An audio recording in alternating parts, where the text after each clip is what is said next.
Kristo. Nous venons de chanter comme les rachetés de l'Éternel. Tunatoka kuimba kama watu wale wa milele alikombola.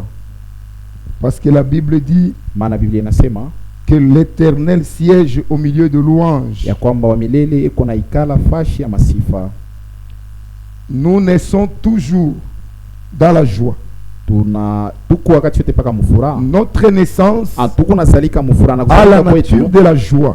kuko na umbo wala hali ya furaha. Dieu nous a créés dans la joie Mungu alituumba mufuraha pour que nous puissions toujours être dans la joie. juu tuwe wakati yote mufuraha. Devant Dieu, Mbele ya Mungu nous ne ferons que le louer. tutakuwa tunamsifu.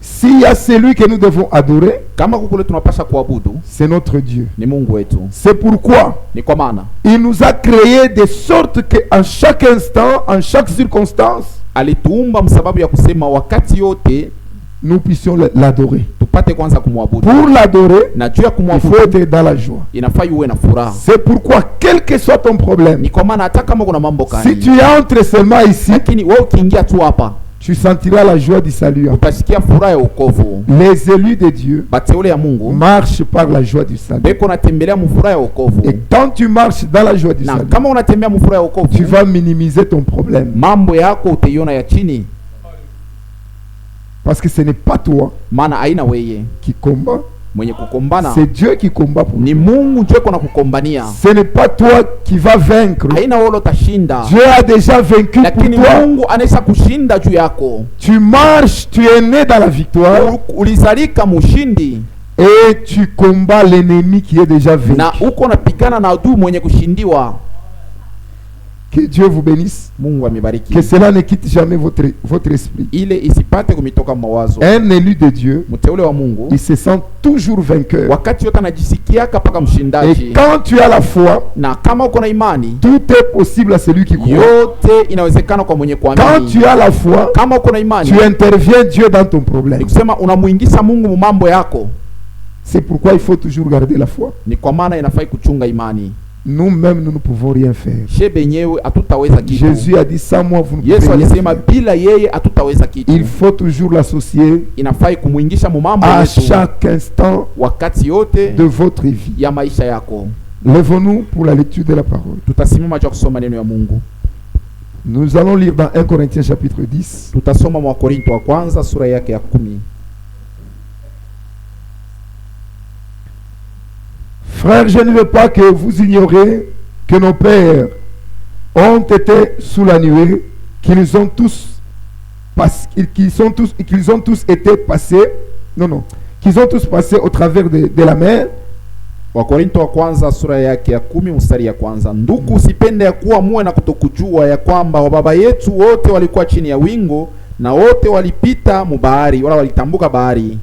Ça, il ne faut pas que ça quitte votre esprit. Hii isitoke mawazo yenu. Ils ont tous été baptisés en Moïse, dans la nuée et dans la mer. Na bote walibatiziwa na Musa mule muwingo na ndani ya bahari. Ils ont tous mangé le même aliment spirituel et ils ont bu au même breuvage spirituel. Na bote balikula chakula moja moja ya kiroho na hata kinywaji moja moja ya kiroho. Car ils vivaient à un rocher spirituel qui les suivait et ce rocher était Christ. Kwa maana walikuwa na kunwa kwa mwamba moya ya kiroho ilikuwa na bafuata na ile mwamba ilikuwa ni Kristo. Mettez-vous, je vais continuer à lire. Taikaria lwa chini. Mais la plupart d'entre eux ne furent point agréables à Dieu, puisqu'ils périrent dans le désert. Lakini wengi katikati yao hawakumupendeza Mungu wala hawakumfurahisha Mungu, kwa maana wote walikufa mchangwa. Retenez le verset 5. Na hii mstari ya 5 mupate kuishika. Mettez ça à l'esprit. Muishike nayo pia muweke kwa. Mais la plupart d'entre eux ne furent point agréables à Dieu, puisqu'ils périrent dans le désert. Lakini wengi katikati yao hawakumpendeza Mungu, kwa maana walikufa mchangwa. Or ces choses sont arrivées pour nous servir d'exemple, Na japo hivi vitu bilifika juu kutusaidia kama mfano, afin que nous n'ayons pas de mauvais désirs comme ils en ont eu. Ili nasi tusiwe na mania mubaya kama vile wale walikuwaka nayo. Ne devenez pas idolâtres comme quelques-uns d'entre eux. Musikwe babudu zanamu kama vile wengine katikati yao walikuwaka. selon qu'il est écrit, le peuple s'assit pour manger et pour boire, puis il se lève pour se divertir. Kama vile imeandikwa, watu walikala juu ya kula na juu ya kunywa, na kisha wakasimama juu ya kucheza. Ne nous livrons point à la débauche, comme quelques-uns d'entre eux s'y livrèrent, de sorte qu'il en tomba 23 000 en un seul jour. Tusijitoe kuuzinifu kama vile wengine katikati yao walijitowaka, na ilibafikia kusema musiku moya kulianguka 23,000. Ne tentons point le Seigneur comme les tentèrent quelques-uns d'entre eux qui périrent par les serpents. Tusimujaribu Bwana kama vile wengine katikati yao walimujaribuaka Bwana, na wote walikufa kupitia nyoka. Ne murmurez point comme murmurèrent quelques-uns d'entre eux qui périrent par l'exterminateur. Tusikwe na singizia kama vile wengine walikuwa naifanya katikati yao, na bote walikufa kupitia muuaji. Que Dieu ajoute la bénédiction à la lecture de sa parole. Mungu aongeze mabaraka kwa usomi wa neno lake. Ces choses, quand nous les lisons, hivi bitu kama tunabisoma, ça semble être une lecture un peu simple. Ikunaonekana sani biepesi tu. Quand nous entrons en esprit pour voir réellement, lakini kama unaingia mkiro juu ya kuona mzuri, vous allez remarquer que mtavumbula ya kwamba notre marche est tellement sérieuse, mwendo yetu ni ya ujasiri, que nous devons tous na bote tunapashwa être sérieux aussi. Kuwa na ujasiri. En lisant, ne lisez pas comme les autres qui lisent, comme les enfants qui font des récits à l'école. Parfois, ils parlent de certaines choses comme des perroquets. Il y a même certains théologiens qui ont retenu des versets bibliques. Même s'il commence à perdre la conscience, il peut répéter ça facilement. Ce n'est pas comme ça que nous devons marcher. Si Dieu a permis que sa parole soit par écrit, ce n'est pas que sa parole doit rester dans les Écritures. Parce qu'il dit, la lettre tue, mais l'esprit vivifie. Si nous avons la parole de Dieu par écrit, c'est pour qu'elle puisse trouver la foi en nous et qu'elle soit transmise en nous, de sorte que nous et la parole, que nous soyons un. C'est ça l'objectif de Dieu. Pour que je commence à vivre la parole, même sans la Bible, même si je ne marche pas avec la Bible. C'est la raison pour laquelle Dieu a mis ça par écrit. Et pour faire comprendre à chacun de nous. Il y a certaines sœurs qui ne savent pas lire, qui sont des mamans et non même pas de Bible, mais elles connaissent la parole de Dieu. La foi vient de ce que l'on entend, et ce que l'on entend vient de la parole de Dieu.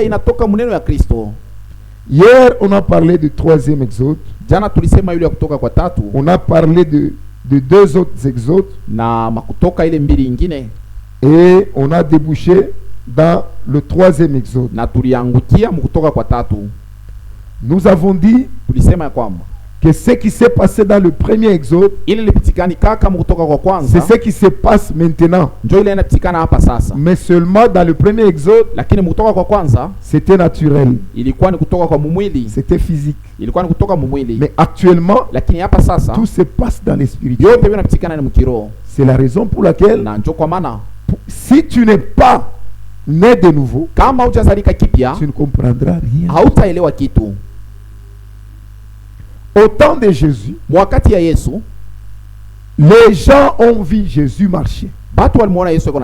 Ils ont vu Jésus porter la croix. Ils ont vu Jésus flagellé. Ils ont vu Jésus injurié. Ils ont vu Jésus tout nu à la croix. Ils ont vu Jésus mourir. Ils ont vu Jésus enseveli. C'est pourquoi quand tu parles de Jésus, en ce temps-là, quand quelqu'un parle de Jésus, c'est différent d'aujourd'hui quand nous parlons de Jésus. Si quelqu'un appuie Jésus en ce temps-là, il doit accepter de porter son opprobre. La plupart d'entre eux, ils appelaient Jésus imposteur. Ils l'appelaient comme ça. Mais il faut être élu pour l'appeler votre Seigneur.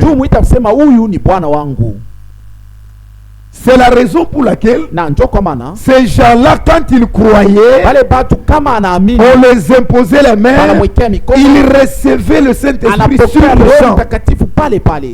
Est-ce que vous comprenez cela? Pour nous ici, nous devons d'abord savoir qui est Jésus par la nouvelle naissance.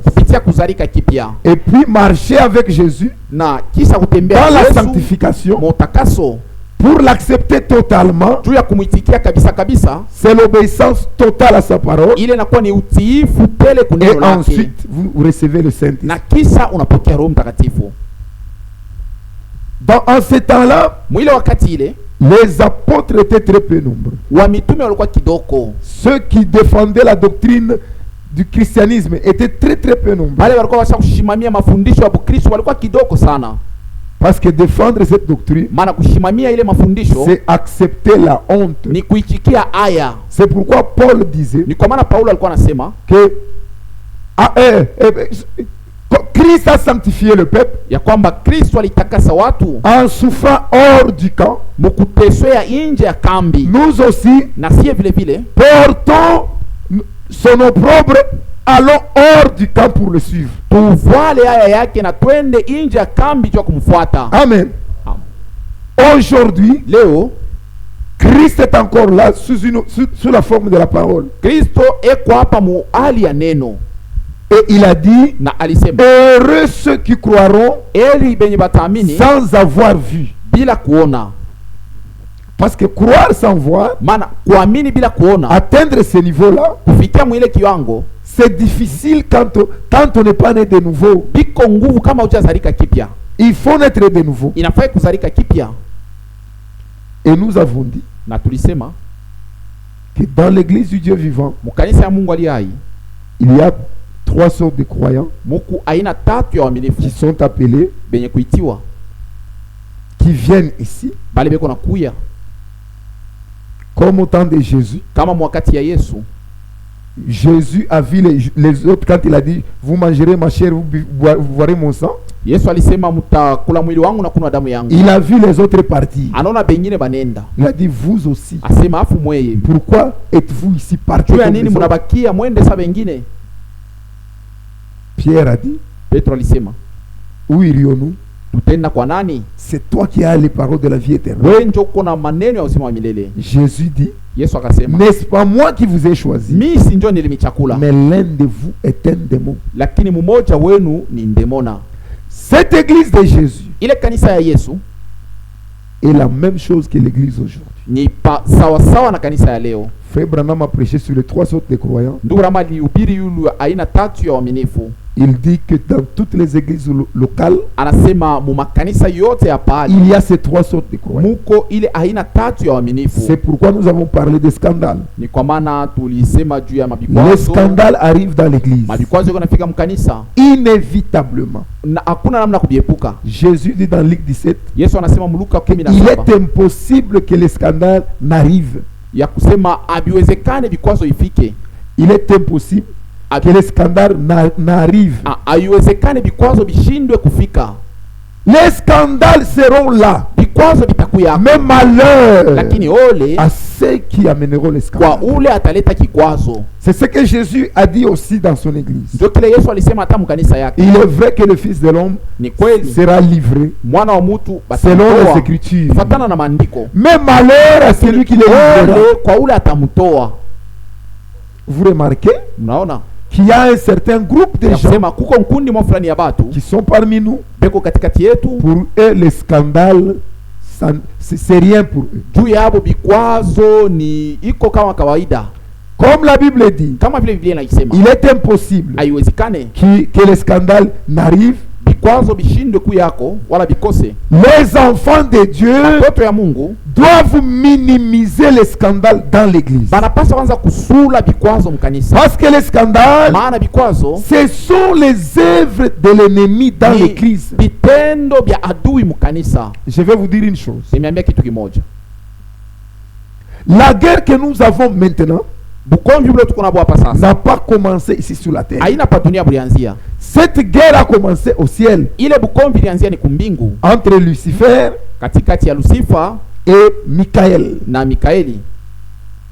Quand Dieu est descendu pour créer les choses qui étaient sur la terre, il a laissé Lucifer au ciel. Lucie,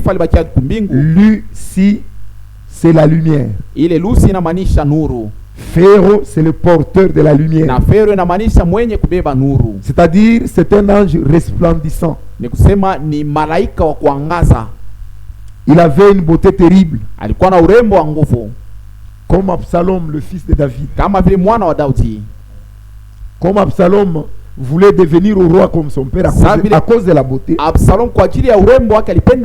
C'était juste l'esprit qui était au ciel. Et Lucifer, à l'absence de Dieu, quand Dieu créait ici sur la terre,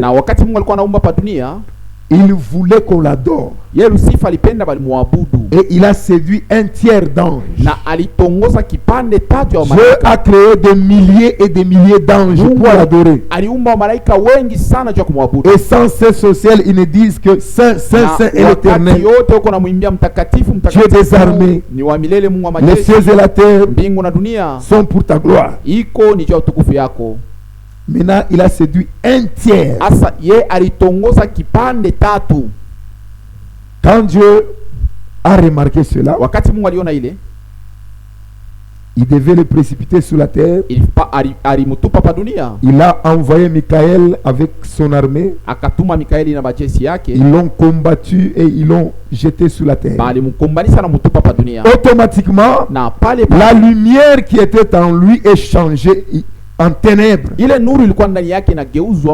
son nom de Lucifer est changé en Satan. Ces anges-là sont devenus les anges des ténèbres. Et leur chute est impardonnable. Et quand ils sont tombés, vous allez voir pourquoi je dis ça. Quand ils sont tombés sur la terre, ils commençaient à chercher tout ce que Dieu a créé. Partout où Dieu a mis de l'ordre pour détruire l'ordre de Dieu. C'est ainsi qu'ils ont remarqué Adam et Ève au jardin d'Éden. Ils se sont approchés. Ils se sont approchés. Et vous connaissez l'histoire. Dieu est esprit. En tant qu'esprit, il ne peut pas agir. Il faut qu'il entre dans un corps matériel. C'est ce qui se passe dans les églises. Satan aussi, c'est un esprit. Les démons, ce sont les esprits. Il faut qu'il trouve un corps quelque part pour entrer et agir. C'est la raison pour laquelle nous avons des scandales dans l'église. On peut prêcher la parole, tout le monde écoute, tous les gens sortent en train de sauter, mais pendant qu'on saute, pendant qu'on sort, l'un après 5 minutes, il agit contrairement à tout ce qu'on a prêché. L'autre qui est avec lui, il se met à s'étonner comment celui-là age. C'est ce qu'on appelle scandale. Et dans l'église, des choses comme ça se répètent. vitu vya vile vikunaonekana. Les enfants de Dieu, batoto ya Mungu, eux reçoivent d'abord la nouvelle naissance, beko napokea mbele kuzalika kipya, qui change leur nature, kule kuna badilisha umbo yabo en nature divine, inakuwa umbo ya Mungu, mais ils gardent le même corps. Lakini banabakia tu na ile mwili yabo. C'est ça le mystère. Ni siri munene. Ce corps que nous avons, hii mwili tuko nayo, il devient un vieux corps, inakuwa mwili ya zamani, un vieil homme, mtu wa zamani, lorsque nous recevons la nouvelle naissance. wakati unapokea kuzalika kipya. Ce vieil homme, ule mtu wa zamani, a ses sentiments, eko na mania yake.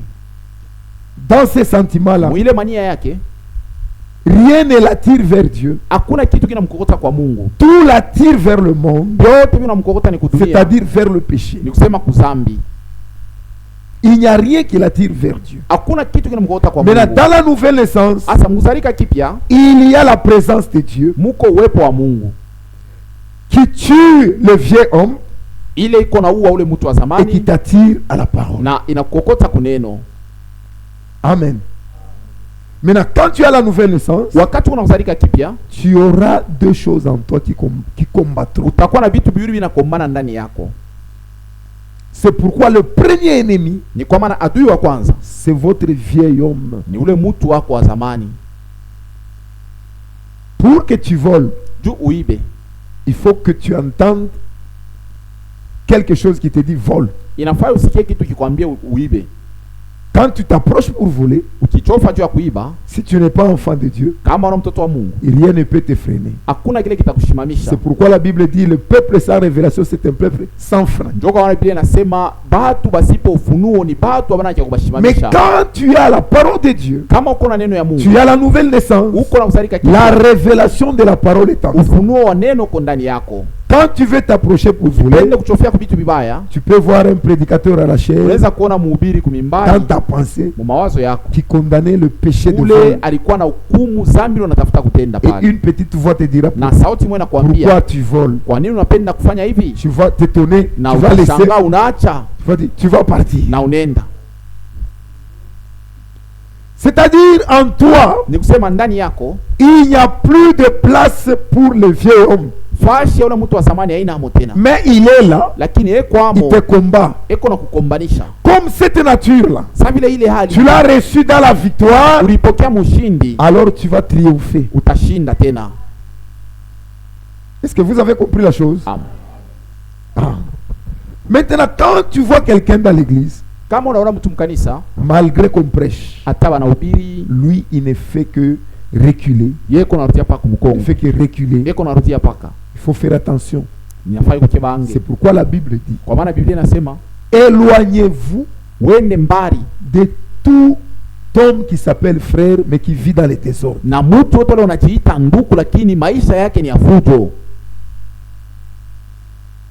Tu ne connais pas ce qu'il est. Il va te conduire chaque fois pour t'embrouiller. Ils sont sortis au désert à 2 millions. Plutôt, en Égypte, ils sont sortis à 2 millions. La plupart d'entre eux ne firent point agréable à Dieu.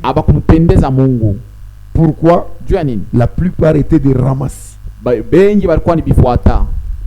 Dans l'église du Dieu vivant, Israël était appelé église quand ils ont immolé l'agneau, quand ils ont mangé avec de l'herbe amère, ils se sont ceint la ceinture et ils sont sortis. C'est alors qu'ils étaient appelés église de Dieu. C'est-à-dire, c'est ceux qui sont sortis d'eux. Tu sors de l'église catholique, des musulmans, tu crois la parole de Dieu, tu viens ici, tu formes avec nous l'église. Et nous avons montré hier que l'église de Dieu est appelée l'assemblée des premiers-nés. Ce sont ceux-là qui ont immolé l'agneau, qui ont été sous le sang, et qui sont sortis. Dieu les a appelés premiers-nés parce qu'ils devaient les servir. Ils sont devenus saints parce qu'ils étaient séparés de tous les restes. Aujourd'hui, pour servir Dieu dans l'église, il faut naître de nouveau, être séparé du monde, être né d'en haut, être né de Dieu. C'était ça la condition principale. Et ceux qui sont comme ça dans l'église peuvent avancer jusqu'au baptême du Saint-Esprit. Dès qu'ils sont baptisés du Saint-Esprit, ils entrent dans le corps. Ils entrent dans le corps de Christ. C'est ainsi qu'on les appelle les élus de Dieu. Et la Bible dit, il y a beaucoup d'appelés, mais peu de lits. J'ai dit tout ça pour que vous compreniez. Vous comparez la différence entre le premier exode et le troisième exode. Et quand nous marchons, il y a deux natures dans l'église. Ces deux natures-là,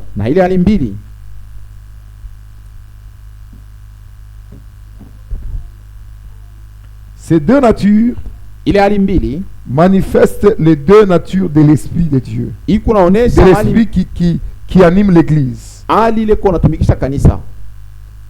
Les deux natures qui animent l'église. C'est pourquoi nous devons faire attention. Dans la brochure intitulée La soif, Frère Branham est en train de comparer ça avec la nature des deux oiseaux. Je ne vais pas les dire seulement sans lire. J'aimerais que je puisse lire ça, parce que j'aime bien la façon qu'il parle. La soif du 19 septembre 1965.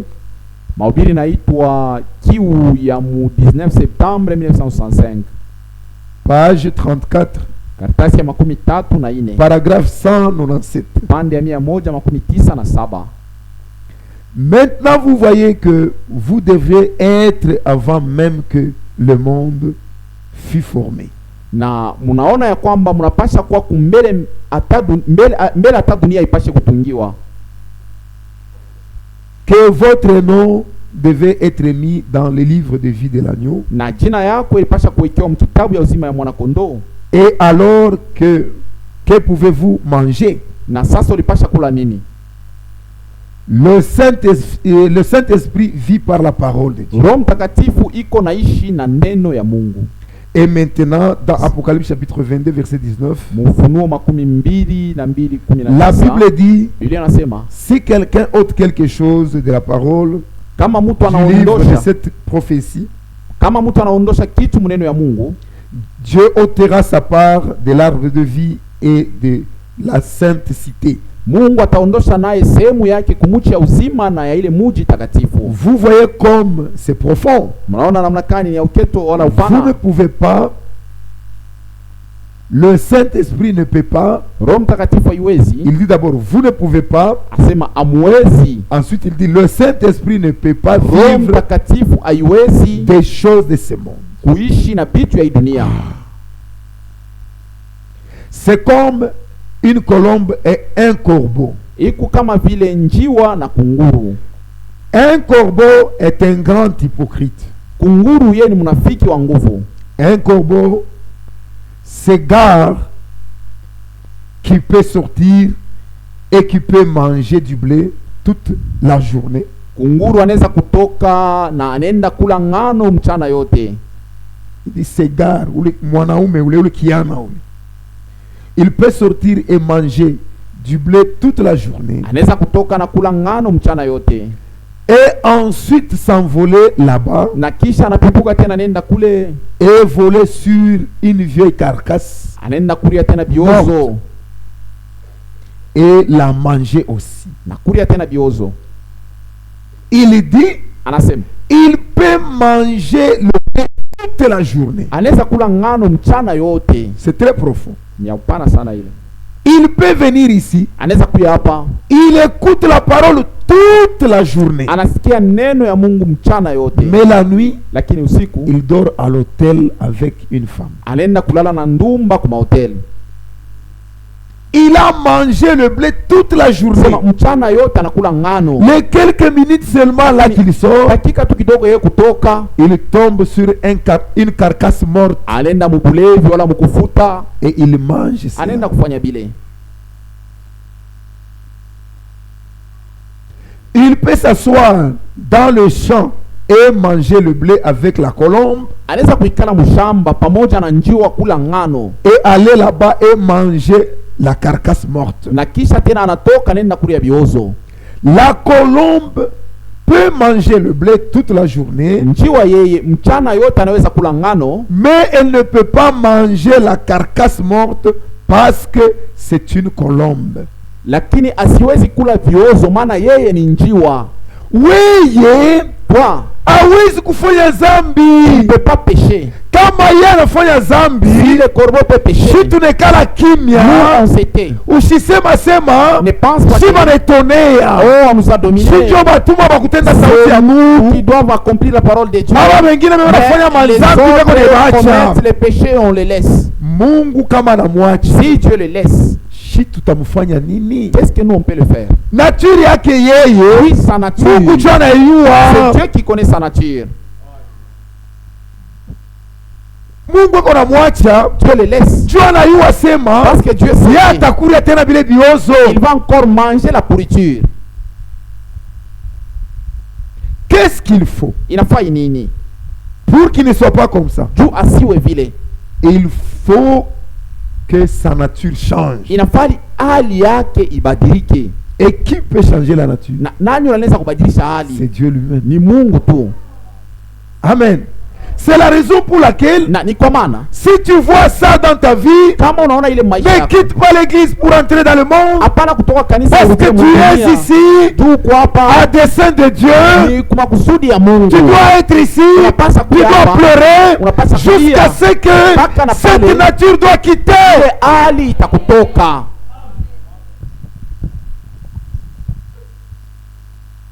Dieu est esprit. Le diable est esprit. Tous les deux, s'ils trouvent un corps, ils doivent agir. Maintenant, la grande différence est que Dieu connaît tout, mais Satan ne connaît que le corps qu'il utilise. C'est ça la différence. Ce jour-là, Dieu a dit à Satan Mungu alimwambia shetani que va vers Job, ya kusema wende kwa Ayubu, fais tout ce que tu veux, fanya kitu unapenda, tu verras s'il ne croit pas en moi, na utaona kama ataacha kuniamini. Quand Satan allait là-bas, il ne voyait pas que Dieu était dans Job. C'est Dieu qui lui faisait surmonter ces choses. Il ne voyait pas ça. Croyez-vous que celui qui te tente, s'il voit Dieu en toi, il peut continuer? Est-ce qu'il peut continuer? C'est parce qu'il ne voit pas Dieu. Il te regarde, il te voit comme un homme, mais il est en train de te persécuter. C'est pourquoi ces jours-là, Jésus dira, ces gens-là diront, quand est-ce que nous t'avons vu avoir faim et nous ne t'avons pas donné à manger? Avoir soif et nous ne t'avons pas donné à boire. Être en prison, nous ne sommes pas venus vers toi. Jésus leur dira, chaque fois que vous l'avez fait à l'un de ces plus petits qui croit en moi, c'est à moi que vous l'avez fait. Il croit en Jésus, pas seulement croire en Jésus, Jésus lui-même est en lui, mais toi tu ne le vois pas. C'est là où il y a le problème. Est-ce que vous comprenez la chose? Dieu connaît toutes choses. Mungu anajua kitu chote. Satan, Shetani, il ne connaît même pas ce que tu penses. asijua hata mawazo yako. Il faut que tu parles. Inafai useme. Ça c'est une révélation que je vous donne. Ile ni ufunuo unanipatia. Il ne connaît même pas ce que tu penses là où mawazo yako shetani asijua. Il faut que tu ouvres la bouche. Inafai ufungule kinywa. Que tu parles. Useme. Qu'il écoute. Ashikie. C'est alors qu'il comprend. Pale ndio ataelewa. Parce que ce qui sort de toi maana kile kinatoka ndani yako est caché à lui. Kumacho yake ni ufichama. C'est pourquoi ceux qui monologuent là, il va en cours de route. Je vais acheter la voiture. Ashita uzaka. Pale kuna sema shetani unasikia. Satan écoute ça. Tes projets, garde-le. Mipango yako ichunge. Quand tu veux le passer, tu le passes dans la prière à Dieu. Si ta prière monte, elle est couverte de sang de l'agneau. La prière des saints monte avec le sang de l'agneau. Ça donne la confusion au diable et ne comprend pas. Mais si tu pries sans être né de nouveau, le diable comprendra ce que tu fais. Et il va intercaler ça. Mais si tu as la foi, tout est possible à celui qui croit. Alors, Satan ne comprend rien. Il a combattu Job. Il a combattu Job. C'est ce qu'il fait avec toi dans l'église. C'est ce qu'il fait partout. Il ne voit pas Dieu en toi. Or, pour que tu puisses le vaincre, il faut que Christ soit en toi. De sorte que ce n'est plus toi qui vis, mais c'est Christ qui vit en toi. Amen. C'est pourquoi les élus de Dieu, ils peuvent se tromper quand ils n'ont pas la parole. Mais une fois qu'ils voient la lumière de la parole, cette parole-là, il la comprend bien. Il ne peut plus jamais faire l'erreur. Jésus, on lui a posé la question. Pourquoi tu leur parles en parabole? Il dit, je leur parle en parabole afin qu'ils ne comprennent pas. S'ils ne comprennent pas, ils ne croiront pas. S'ils ne croient pas, je ne ferai pas ce qu'ils veulent. Ces Juifs-là étaient aveuglés pour qu'ils puissent crucifier Jésus afin que le monde soit sauvé. Maintenant, toi, tu es aveuglé. Pourquoi? Paul parle de ces mystères dans Romains chapitre 11. Le verset 25. Il dit afin que la totalité des païens soit entrée. Et ensuite, le reste d'Israël là, Dieu va les sauver. Selon qu'il est écrit, le libérateur viendra de Sion. Maintenant toi, tu es aveuglé comment? Pour quel but? Eux seront sauvés parce que c'est Dieu qui les a aveuglés. Maintenant toi tu es aveuglé comment? C'est pourquoi tu dois crier à Dieu. Tu dois pleurer à Dieu. Que cette position d'hypocrite ne soit pas en toi. La colombe ne peut pas manger ces carcasses-là. Parce qu'elle est la colombe. Les colombes n'ont pas de bile. Ils n'ont pas de vésicule biliaire. Quel est le rôle de cette histoire-là? C'est quand tu manges quelque chose empoisonné. Maintenant, le vésicule biliaire va dégager une substance amère pour anéantir le poison. Les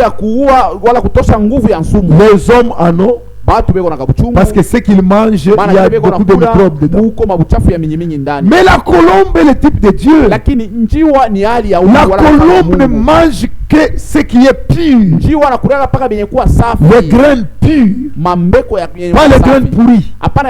Les graines pures. Il ne peut pas tomber sur les charognes asiwezi kuangukia pa vya kuoza, qui pousse les vers mule muko bivinyo et commencer à piquer sur les vers. Non, anze kula bivinyo, hapana, il va mourir atakufwa parce que en lui il n'y a pas de vésicule biliaire. Ndani yake hamuna kabuchungu.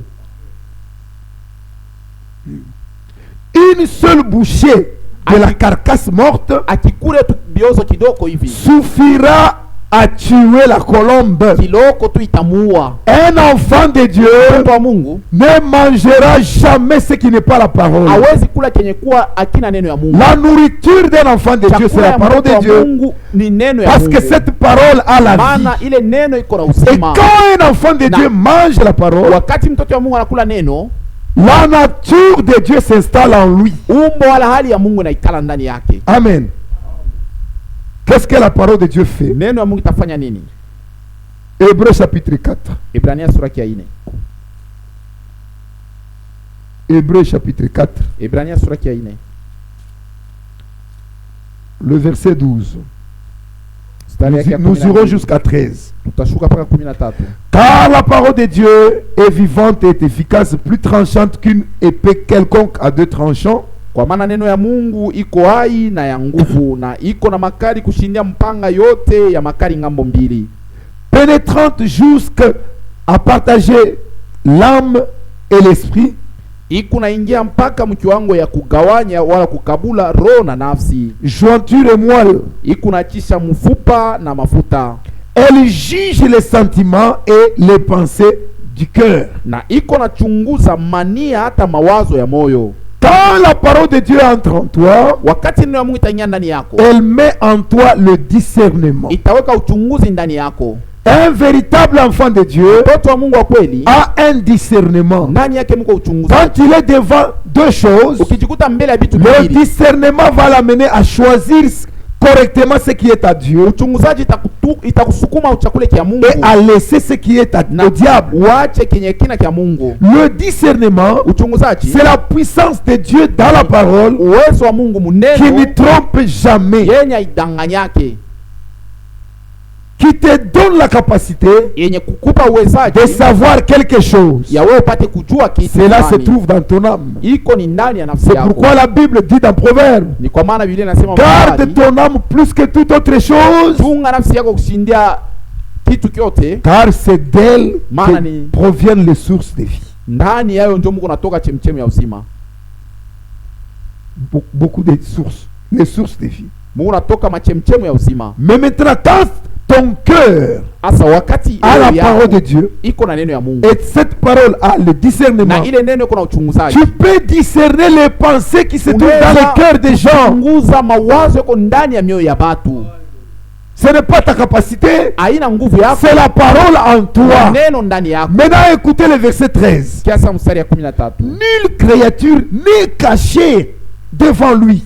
Hata kiumbe kimoya akina kenye kufichama mbele Et yake, tout est à nu et à découvert lakini vyote biko utupu na aux waziwazi yeux de celui à qui nous devons rendre compte. kumacho ya ule wote tunapasha Quand la kufikiria. parole de Dieu est en toi, Wakati neno ya Mungu iko ndani yako, tout est à nu et à découvert. vyote biko mtupu na wazi. Ce n'est pas toi qui agis, Ana wewe mwenye c'est kutenda, Dieu qui agit en ni toi. Mungu anatenda ndani yako. Maintenant, celui qui n'a pas Sasa Dieu, ule ana na Mungu, qui a l'esprit du diable en iko na lui, roho ya diabolo ndani il yako, ne verra pas ça. hataona ile. C'est la raison pour laquelle Na njo kwa maana les charnels bakimwili persécutent les beko spirituels. naangamiza bakiroho, Et quand tu es persécuté, na kama unaangamizwa tu ne feras rien hautafanya parce que tu kitu, comprendras maana utaelewa plus que lui. kushindia ule wa Tu kimwili, comprendras tout plus que lui. utaelewa vyote kushindia ule wa kimwili. Amushikie bintu mzuri. Est-ce que munabishikia mzuri? Vous comprenez bien? Hakuna ta amen. Muna shanga. C'est comme ça. Njo vile. C'est pourquoi Ni kwa maana il n'y a pas moyen d'échapper. hakuna namna ya kuchola ile. Dieu ne peut pas faire l'erreur. Mungu asiwezi kukotola. Quand Dieu regarde Dieu au-dessus, Mungu akiangalia kule juu mbingu, il voit largement la différence. eko naona tofauti, Tofauti kubwa. Largement la différence eko naona tofauti kubwa entre toi katikati yako et celui na qui ule n'a pas Dieu. ana na Mungu.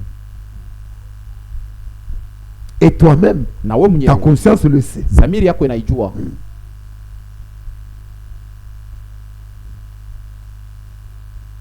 Vous voyez, elle n'a pas de vésicule biliaire.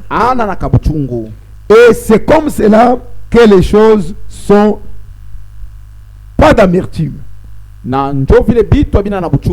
C'est comme ça que les choses sont. C'est-à-dire pas d'amertume. Il n'a pas ça en lui. Il en est ainsi d'un véritable chrétien. Il ne veut pas des choses du monde. Il veut seulement manger la parole de Dieu. Et seulement cela, ce qui est propre. Le filtre d'un homme qui pense. Quand un homme pense, il doit filtrer chaque chose pour jeter de loin les déchets et agir correctement.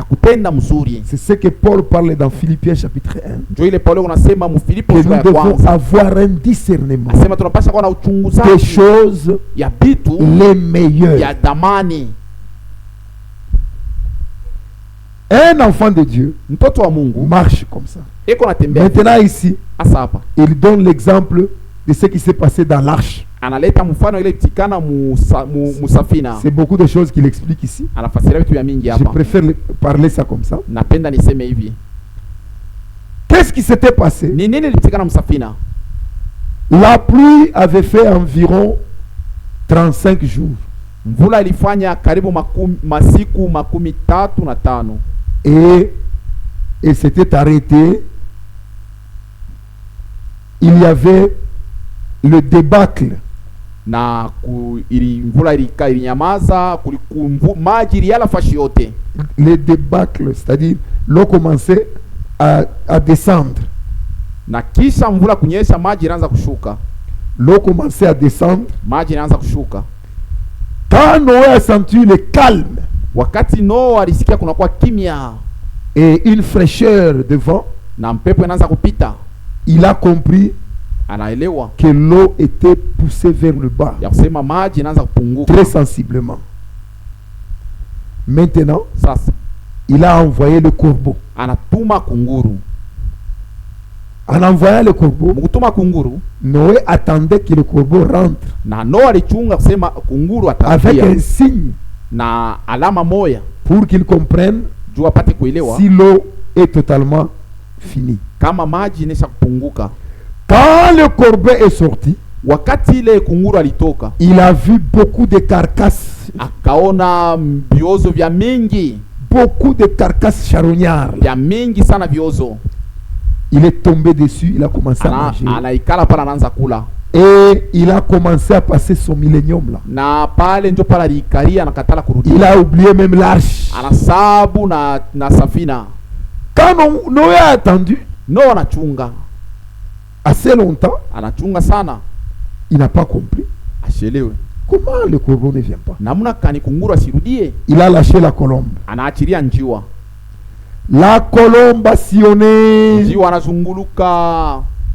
Elle n'a pas même su poser ses pattes quelque part.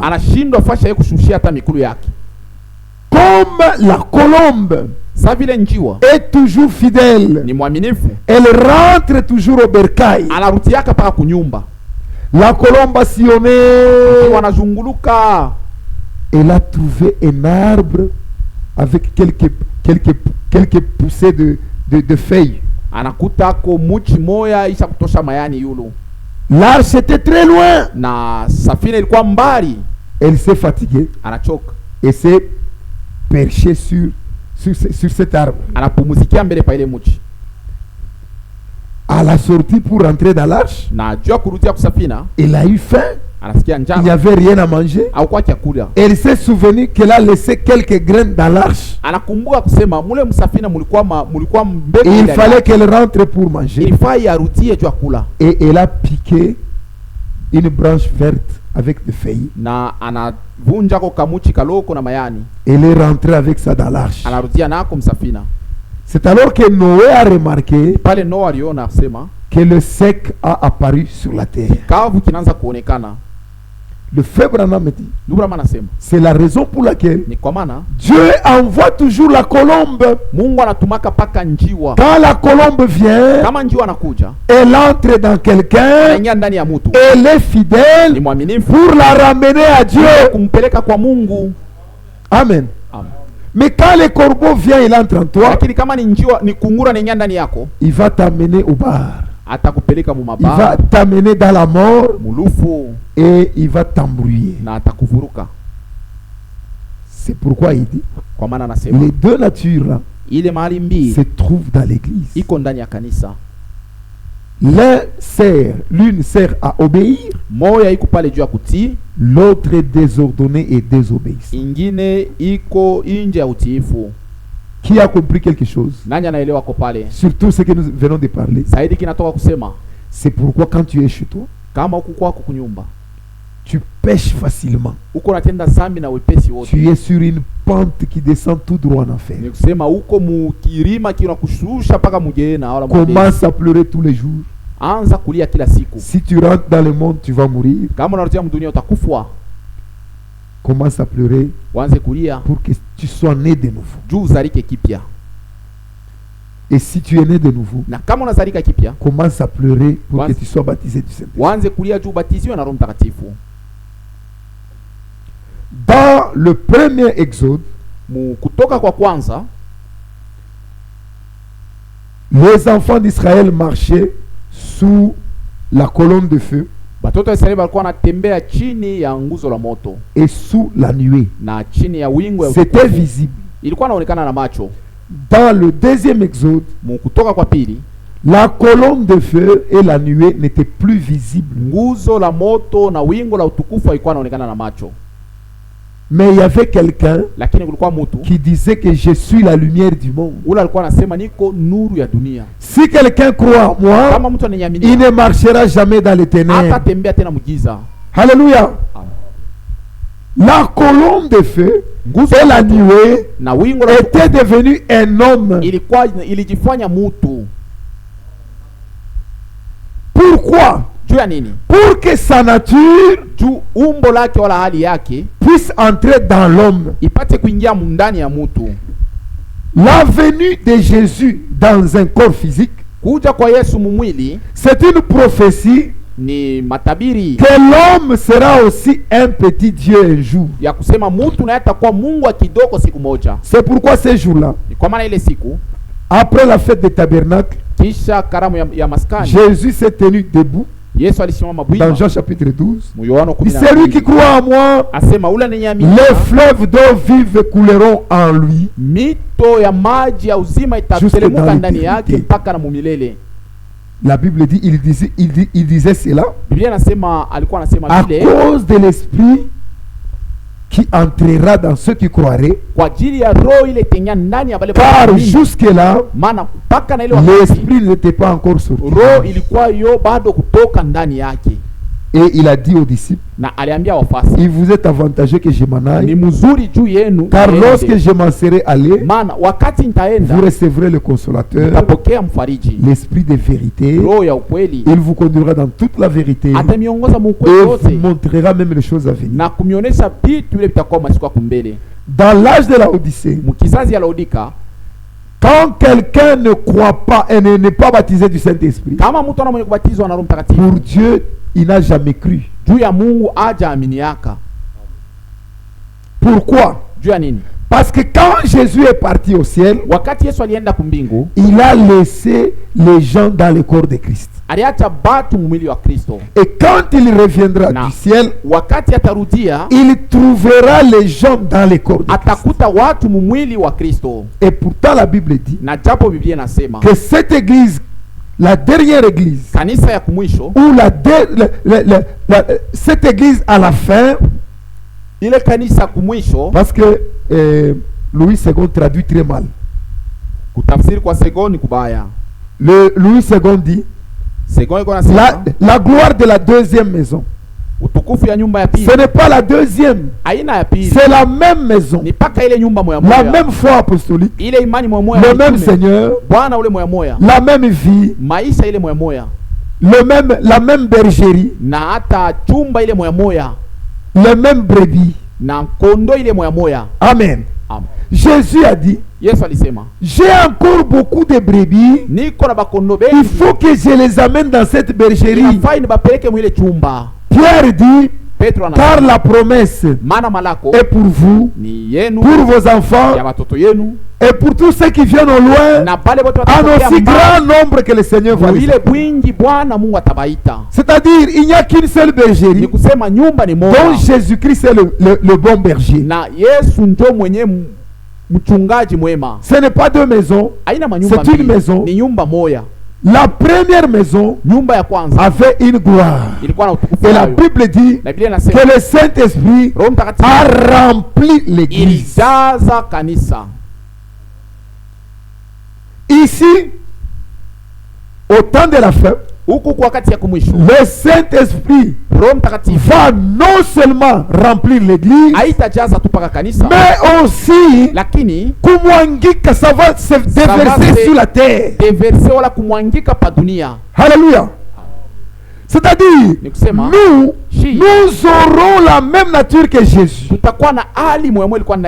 Jésus lui ne disait pas, ainsi dit le Seigneur. Jésus disait, en vérité, je vous l'ai dit. Amen. Maintenant il dit, si quelqu'un croit en moi, il dira à cette montagne, déracine-toi, plante-toi dans la mer, et la montagne obéira. Qu'est-ce que vous remarquez dans ça? Mais quand il voulait partir, si ma parole demeure en vous, demandez toutes choses à mon nom. C'est ce que nous faisons maintenant. Mais en ce temps de la fin, quand la portion de l'esprit va se déverser, nous serons en public comme ça. Nous n'allons pas dire au nom de Jésus-Christ. Nous allons dire aux arbres, à cet arbre-là, le figuier, que Jésus a dit, donne-moi le fruit. Le figuier n'avait pas de fruits. Que tu sèches. Et le lendemain, le figuier a séché. Pierre a dit, Seigneur, voici les figuiers que tu as dit. Mais il est déjà sec. Jésus dit, si vous avez la foi comme les grains de sénévé, vous direz à ce sycomore, déracine-toi, plante-toi dans la mer. En d'autres termes, déracine-toi, plante-toi dans la mer. Je te le dis. Alléluia. En ce temps-là, Christ sera complètement à nous, avec toute sa puissance qui se déverse, à l'environnement de nous. Et quand nous serons là, nous allons faire de grands miracles. Et cette puissance aura la capacité de changer ce corps mortel en corps glorieux, et nous serons enlevés. Est-ce que vous comprenez cela? Nous allons très approfondir cela le dimanche. Et vous allez comprendre qu'est-ce que le troisième exode.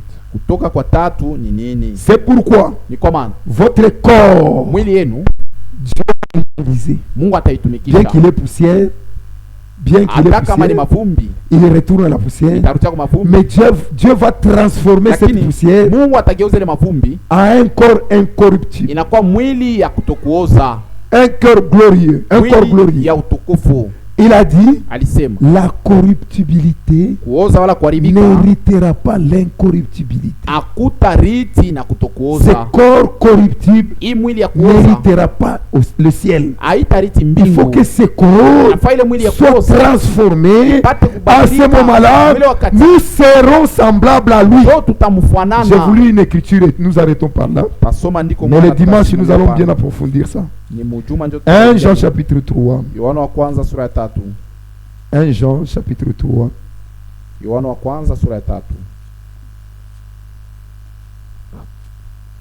Nous lisons les 3 premiers versets. Et nous arrêtons par là.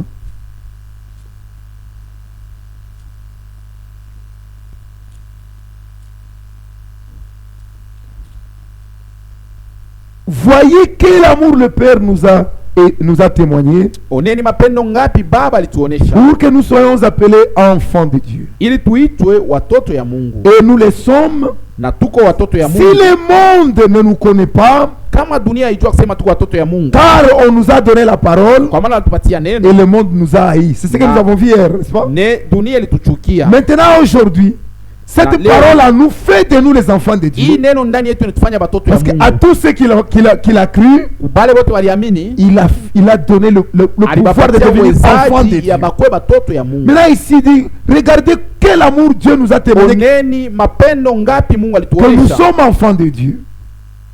Et nous le sommes. Et nous le sommes. Si le monde ne nous connaît pas, c'est qu'il ne l'a pas connu. Bien-aimés, nous sommes maintenant enfants de Dieu. Et ce que nous sommes n'a pas encore été manifesté. Mais nous savons que lorsqu'il apparaîtra, nous serons semblables à lui. Parce que nous le verrons tel qu'il est. Maintenant écoutez le verset 3. Quiconque a cette espérance en lui se purifie. Kile voisin wako kunafanya weye usikiangalie ndani yako huko tumaini ya kwenda kumbingu, wewe ujitakase. Kile yako nafanya quiconque a cette espérance se purifie lui-même comme lui-même est pur. Alléluia. Amen. Il se purifie comme lui-même est pur.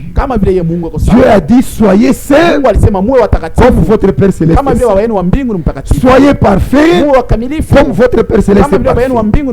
Tu peux dire comment je suis dans ce corps? Comment serai-je parfait dans ce corps? Dieu sait ce qu'il dit. Le sang de l'agneau est là. La perfection de Dieu viendra avec cette puissance-là qui fera de nous les fils de Dieu manifestés. Donc Paul est en train de parler dans Romains chapitre 8. Le monde entier attend la manifestation des fils de Dieu. Et nous sommes les fils de Dieu manifestés. Là où tu es, ne doute pas, dis ceci: c'est sur le Fils de Dieu manifesté. Amen. Dans tout ce qui appartient à Dieu, mets ton nom là-bas. Jésus est venu dans le corps. Il est sorti de la gloire dans le corps pour que toi tu vas dans la gloire. Il a vécu dans la souffrance et il a vaincu pour que toi tu puisses vaincre. Il est mort, il est ressuscité pour que toi tu sois ressuscité. Il est enlevé pour que toi tu sois enlevé. Il a la vie éternelle pour que toi tu aies la vie éternelle. Amen.